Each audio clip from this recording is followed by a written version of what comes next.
Komisi A DPRD Kota Surabaya mengadakan dengar pendapat atau hearing bersama Dinas Perumahan Rakyat dan Kawasan Pemukiman, Cipta Karya dan Tata Ruang, Dinas Lingkungan Hidup dan Bagian Hukum Pemerintah Kota Surabaya tentang evaluasi hasil sidak Komisi A DPRD Kota Surabaya di Kali Kedinding, Surabaya.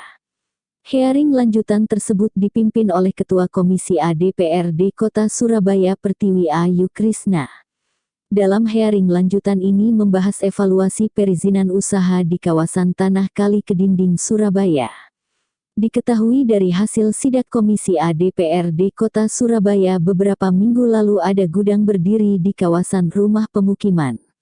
Usai rapat dengar pendapat atau hearing, awak media menemui Ali Murtado, Kepala Bidang Perizinan Lingkungan Hidup Pemkot Surabaya dan Ketua Komisi A DPRD Kota Surabaya Pertiwi Ayu Krisna mengatakan. Permasalahan gudang yang khususnya di Kedinding, Kedinding itu sebetulnya izinnya adalah pemukiman atau rumah usaha.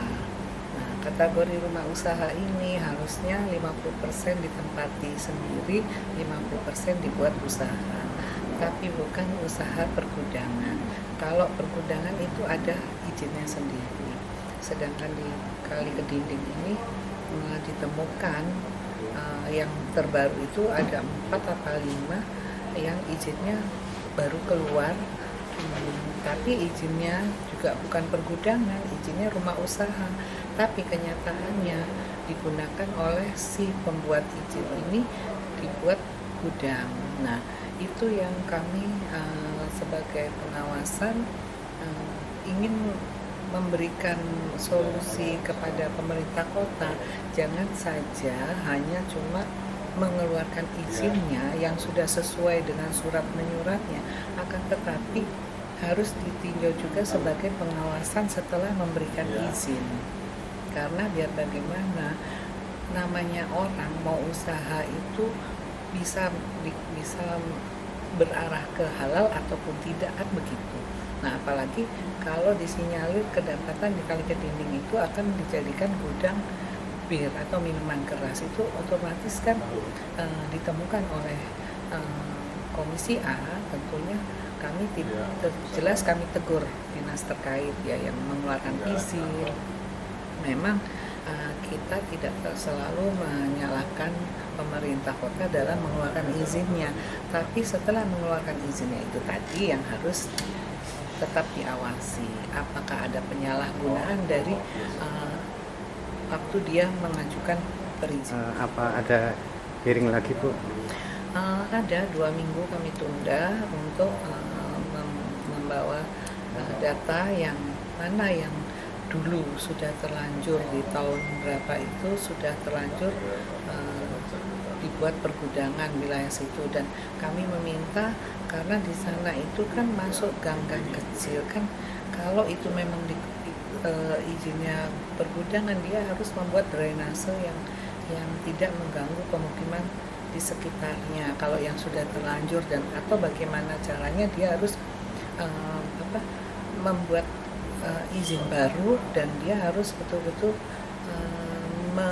mengindahkan aturan-aturan yang baru. Jadi harusnya kita kembalikan semuanya pada perizinan yang dikeluarkan oleh pemerintah Kota Surabaya.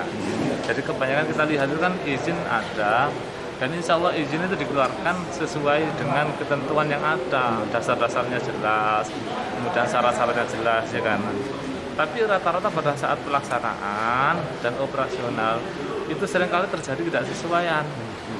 Makanya itu yang nggak sesuai inilah yang jadi masalah. Kalau tak sesuai, insya Allah nggak ada masalah. Kita bisa sampai kepada masyarakat kalau memang sudah benar semuanya dan sudah ketentuan. Insya Allah masyarakat akan memahami. Tetapi kalau ada tidak sesuaian, ini yang memicu permasalahan dan pengaduan-pengaduan yang ada. Makanya coba kita lihat, yang nggak sesuai apa. Nah, kalau sudah nggak sesuai itu ketahuan, ini yang harus kita sesuaikan dengan izinnya. Kalau melanggar, ya harus ditegur dan disanksi sesuai dengan sanksi yang ada. Nah, misalkan seperti yang di lokasi itu ya, pembangunannya misal nggak sesuai dengan gambar ketentuan yang ada. Misalkan gambarnya adalah rumah usaha atau rumah tinggal barangkali ya. tapi di sana dibangun gudang, kemudian bukan untuk rumah tinggal, ya berarti harus disesuaikan, harus ditegur dan harus segera ditindaklanjuti sehingga permasalahan ini akan selesai. Oh, berarti Pemkot ini tegas dan Pemkot sudah menyesuaikan dengan ketentuan yang ada. Nanti kalau ada masyarakat lagi yang mengadu, kita sampaikan bahwa ini sudah sesuai sama sudah ketentuan ya. Makanya inilah tindakan Pemkot harus segera untuk melihat kondisi perizinan dengan kondisi pelaksanaan di lapangan.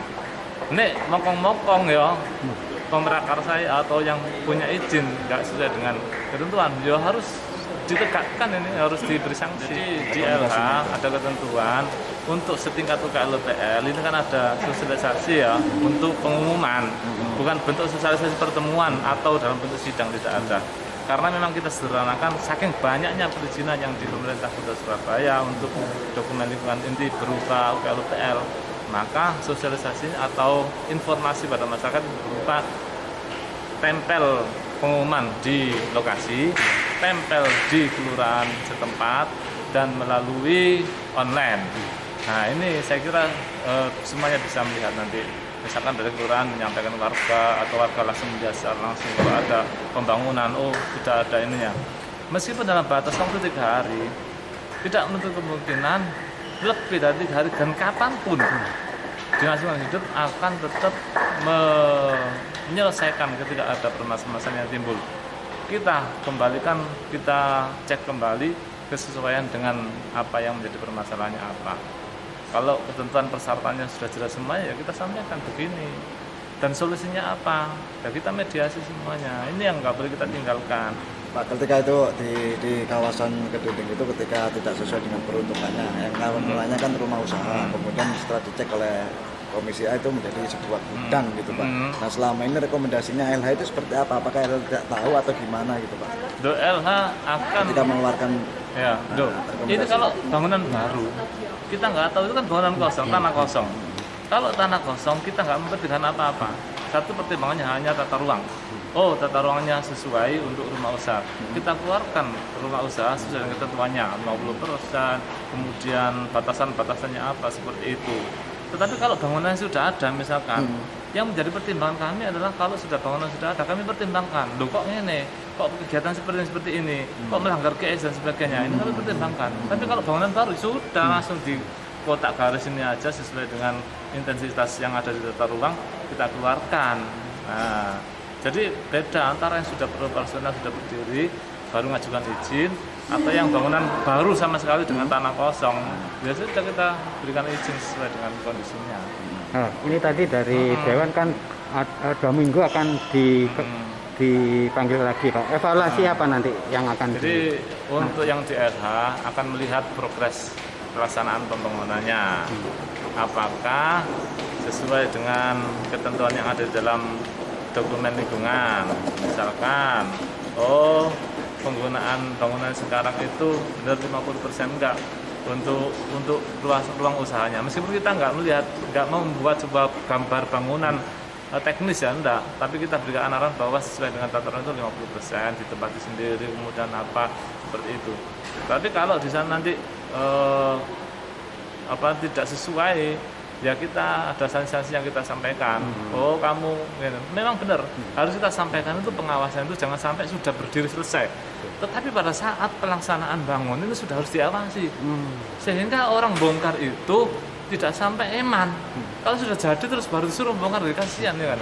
Pengawasan harus awal dikasih izin, orang bangun kasih diawasi, baru kalau ada melanggar sudah boleh dibongkar misalkan, kan nggak eman. Makanya nanti kan insya Allah pengawasan itu lebih mendekat ke lokasi lah.